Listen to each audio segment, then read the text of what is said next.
ஓம் முருகா போற்றி, கந்தா போற்றி, கதிர்வேலா போற்றி, அறுபடை வீடு கொண்ட முருகப்பெருமானே போற்றி. என் செல்லமே, என் செல்ல குழந்தையே, நாளை நிச்சயமாக உன்னை ஆட்டி படைத்த ஒரு பிரச்சனைக்கு நல்லதொரு தீர்வு கிடைத்துவிடும். எப்படி என்று கேட்கிறாயா? இந்த முருகப்பெருமான் சொல்வதை கேளு. நிச்சயமாக நல்லதொரு விடிவியல் காத்திருக்கிறது. நிம்மதியாகவும் தூங்கி விடுவாய். கஷ்டம் என்பது எல்லோருக்கும் வருவது தானே, உனக்கு மட்டும் கஷ்டம் கிடையாது தானே. அந்த கஷ்டத்தின் பிடியிலிருந்து யாரும் உடனடியாகவும் தப்ப முடியாது. நான் சொல்வது புரிகிறதா என் செல்லமே? மற்றவர்களுக்கு கஷ்டம் என்றால் ஓடிப்போய் நீ ஆறுதல் சொல்வாய். ஆனால் இப்பொழுது உனக்கே கஷ்டம் என்ற நினைவு வந்ததும் எதையோ நினைத்து கொண்டு உனக்கான வாழ்க்கையில் பிடிப்பில்லாமல் இருக்கிறாய். நீ உன் மனது இப்போ என்ன சொல்லுது தெரியுமா? முருகா, நான் பிறந்தது முதல் இதுவரைக்கும் சொல்ல முடியாத கஷ்டத்தையும் துயரங்களையும் அனுபவித்து கொண்டே தான் இருக்கிறேன். இதிலிருந்து என்னை மீட்டு கொண்டு வருவதற்கு யாருமே இல்லையா என்று தானே புலம்பிக் கொண்டிருக்கிறாய். நீ இதுவரைக்கும் அனுபவித்த சித்திரவதைகள், துன்பங்கள், துயரங்கள், வேதனைகள், ஏன் அசிங்கங்கள், அவமானங்கள் என நெஞ்சையே உன்னை புழிய வைத்திருக்கிறது. அப்படித்தானே?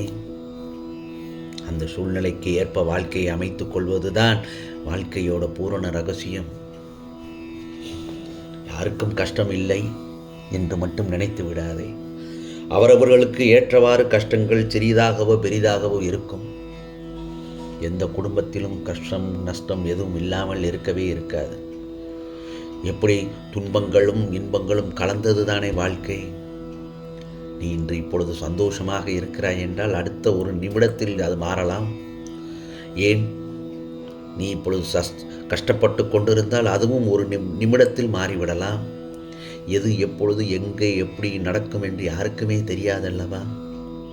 அப்படி இருக்கும்போது உன் மனதில் மட்டும் நீ சொல்லிக்கொண்டே இரு. என்னவென்று?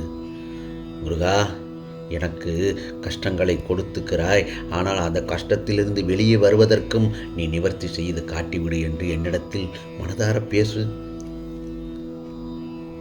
வாழ்க்கையில் கஷ்டமான நேரம் என்பது எல்லோருக்கும் வரத்தான் செய்யும். அதற்காக சோர்வடைந்து உட்காரக்கூடாது என் செல்லமே. உடனே முருகா, எனக்கு இந்த வாழ்க்கையே வேண்டாம் என்று நினைத்தால் இந்த உலகத்தில் யாருமே இருக்க மாட்டார்கள். இரவில்தான் மின்மினி பூச்சியோட வெளிச்சம் நமக்கு தெரியும். பகலில் அது தெரியவே தெரியாது. ஆனால் அதே வெளிச்சம் என்ற சந்தோஷமான நேரம் வாழ்க்கை அழகாக இனிமையாக இருக்கும். ஆனால் நீ வாழ்க்கையினோட படிப்பை வெளிச்சத்தில் பார்க்க முடியாது தானே, உணரக்கூட முடியாது. இருளில் அலைந்து திரிந்து அதை உணரும் போதுதான் வாழ்க்கை என்ற ஆத்மார்த்த வெளிச்சம் என்ன என்பதை நீ உணர முடியும். உன்னால் வாழ்க்கையில் உன் மனதிற்கு பயம் தோன்றும் நேரம் எப்பொழுது தெரியுமா? எப்பொழுது உன் எதிர்மறை எண்ணங்களால் மட்டுமே வாழ்க்கை நடக்கிறது. அப்படியென்றால் அது சரியாக நடக்குமா என்ற பயம்தான்.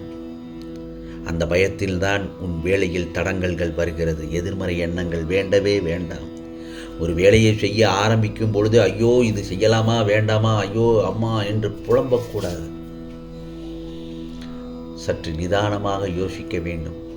இந்த வேலை எப்படி செய்யலாம், எவ்வாறு செய்யலாம், செய்யும் பொழுது என்னென்ன பிரச்சனைகள் வரும், அதை எவ்வாறு சமாளிக்கலாம், இந்த பிரச்சனைக்கான தீர்வு எவ்வளவு நேரத்தில் முடியும், நமக்கான இலக்கை நோக்கி சென்று இந்த வேலையை முடித்து விடலாமா என்று பல விதங்களில் பல கோணங்களில் உன் சிந்தனைகள் இருக்க வேண்டும். அப்படி இருந்தால் நீ செய்யும் செயலை இலகுவாக முடித்து விட முடியும். அதில் பிரச்சனை வந்தாலும் அதை இலகுவாக நீ சமாளிக்கக்கூடிய தைரியம் உனக்கு வந்துவிடும். அந்த பயத்தில் இருந்து வெளியே முதலில் வர வேண்டும். பயந்தால் தடங்கள் தான். பயப்பட வேண்டாம். பயம் என்று நான் சொல்வது எல்லாவற்றுக்கும் பயப்படக்கூடாது. பயப்பட வேண்டிய விஷயத்திற்கு பயப்பட வேண்டும். எதற்கெடுத்தாலும் பயம். நடக்கும் போதும் பயம், உட்காரும் போதும் பயம், பேருந்தில் பயணிக்கும் போது பயம், எல்லாமே வேண்டவே வேண்டாம். அந்த பயத்திலிருந்து நீ வெளியே வந்து விட்டால் உனக்கான வெற்றி நிச்சயமாக பெறுவாய்.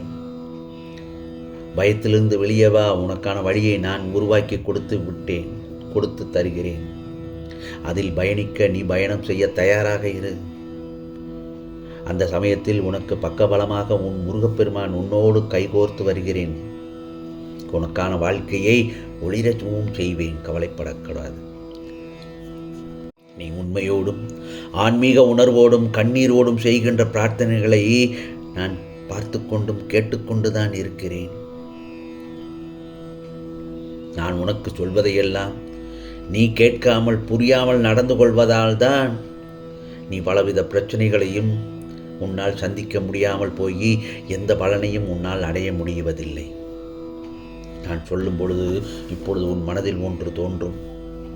கெட்டவர்களும் கெட்டதையே செய்து கொண்டிருப்பவர்களும் நன்றாக வாழ்ந்து கொண்டிருக்கிறார்கள் முருகா. ஆனால் நான் எப்பொழுதுமே நல்லதை மட்டும்தான் மற்றவர்களுக்கு நினைக்கின்றேன், நல்லதை மட்டும்தான் செய்கின்றேன். ஆனால் எனக்கு எல்லா கஷ்டத்தையும் நீ ஏன் கொடுக்கிறாய்? இதுதானே உன்னுடைய புலம்பல்? எல்லோரும் இதேதான் புலம்புகிறார்கள். ஏனென்றால் நல்லவர்கள் புலம்புவது தொடர்கதையாகத்தான் இருக்கும்.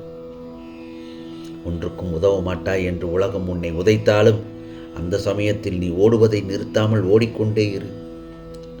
வெற்றிக்காக ஓடுவதை நிறுத்தாதே. வாழ்வில் நீ உயர்ந்த லட்சியத்தை ஏற்படுத்திக் கொள்ள வேண்டும். அதற்காக உன்னை மனிதனாக கடவுள்தான் அதற்காகத்தான் உன்னை படைத்திருக்கிறார். மனிதனாக குறிக்கோள்களே இல்லாமல் வெறுமனே வாழ்வதில் ஒரு அர்த்தமும் இல்லை. நான் ஒன்று சொல்லட்டுமா? ஒரு விஷயத்தை சொல்கிறேன். நீ ரோஜாவாகவோ தாமரையாகவோ அள்ளியாகவோ என்பது ஒரு விஷயமே அல்ல. நீ மலர்கிறாயா என்பதுதான் பிரச்சனை. யாருக்கும் ரசிக்க தெரியவில்லை என்பதற்காக நிலவு அதன் அழகை இழந்து விடுவதில்லை. அதுபோலத்தான் உன் அருமை தெரியாதவர்களை கவனத்தில் கொள்ளாதே. நல்லது மட்டும்தான் நடக்கும் என்ற எண்ணத்தோடு மேற்கொள்ளப்படும் எந்த முயற்சியும் வீணாகுவதில்லை. புரிகிறதா? நான் சொல்வது அதுதான். நீ நிச்சயமாக இப்படியெல்லாம் நான் சொல்படி கேட்டு நடந்தால் நிச்சயமாக உன் வாழ்க்கையில் ஜெயித்து விடுவாய். பல மாற்றங்கள் ஏற்பட போகிறது உன் வாழ்க்கையில். நல்லதொரு மாற்றங்களும் இருக்கும், தீய மாற்றங்களும் எல்லாம் கலந்தது தானே வாழ்க்கை என்று அப்படி இருக்கும் பட்சத்தில் எதையும் ஏற்றுக்கொள்ள தயாராக இருக்க வேண்டும். உன் மனதை தயார்படுத்திக் கொள்ள வேண்டும். ஏனென்றால் உன் மனதில் ஏற்பட்டு குழப்பம் சலனத்தால் பலமுறை பாதை மாறிப்போக இருந்த உன்னை இந்த முருகப்பெருமான் எனது பிடியில் வைத்து கொண்டிருக்கிறேன் என்பதை மறந்துவிடாதே. எத்தனை பிரச்சனைகள், எத்தனை சண்டைகள், எத்தனை துயரங்களை கடினமாக பல மாதங்களாக அனுபவித்திருக்கிறாய். எல்லாவற்றுக்கும் ஒரு முடிவே இல்லாமல் அத்தனையும் உன்னை தொடர்ந்து கொண்டே இருந்தது என்று கவலைப்படுகிறாய். கவலைப்படவே வேண்டாம். சோதனை காலமெல்லாம் முடியப் போகிறது. உன்னுடைய சோதனை காலமெல்லாம் கடந்து வந்த பாதையை மறந்துவிடு. அனைத்திற்கும் புதிய வழியை காட்டப் போகிறேன். நோயற்ற வாழ்வும் வழங்கப் போகிறேன். உன்னை நீ நினைத்து பார்க்க முடியாத அளவுக்கு இந்த முருகப்பெருமான் உன்னை உயர்த்தப் போகிறேன். நான் எப்பொழுதும் உனக்கு துணையாக நின்று கொண்டிருக்கிறேன். இனியும் நிற்பேன். ஆனால் உனக்கான உன் கடமைகளை நீ நம்பிக்கையோடு செய்ய வேண்டும். நீ சாதனை படைக்கத்தானே பிறந்திருக்கிறாய். உன் மனதில் உள்ள துயரங்கள் எல்லாம் விரைவில் முடிவுக்கு வரப்போகிறது என்று நான் சொல்லிவிட்டேன் அல்லவா? பிறகு ஏன் கவலைப்படுகிறாய்? என் செல்லமே, வாழ்க்கை என்பது நெடுந்தூர பயணம்தான். அந்த பயணத்தில் யார் உனக்கு தீமை செய்தாலும் அவர்களுக்கு நீ நன்மையை மட்டும் செய்து பார். யார் உனக்கு துன்பத்தை கொடுத்தாலும் அவர்களுக்கு இன்பத்தை மட்டும் கொடுத்துப்பார். யார் உன்னை புறம் பேசினாலும் நீ அவர்களுக்கு நல்லதை மட்டும் செய்து விடு.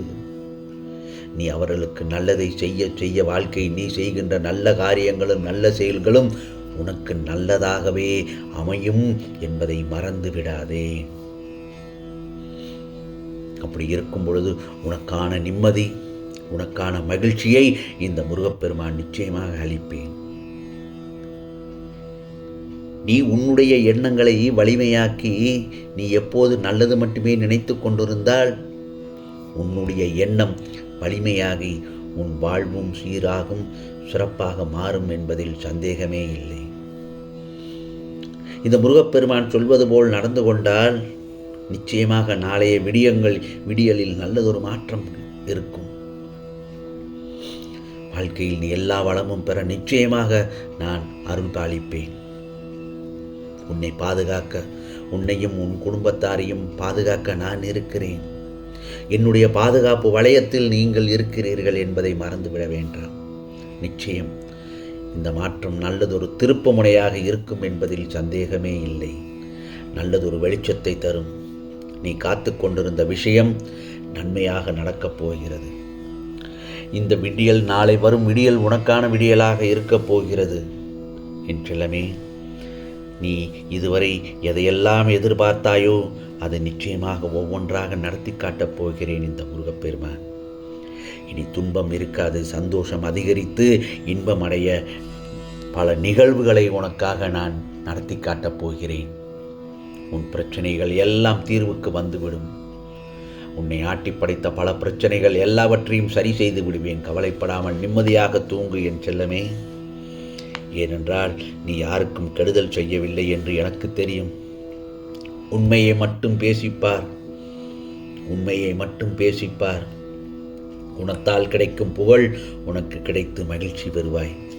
இது முருகனின் அருள் வாக்கு, சத்திய வாக்கு என் செல்லமே. நிச்சயமாக உனக்கான வெற்றிக்கான நேரம் குறிக்கப்பட்டு விட்டது.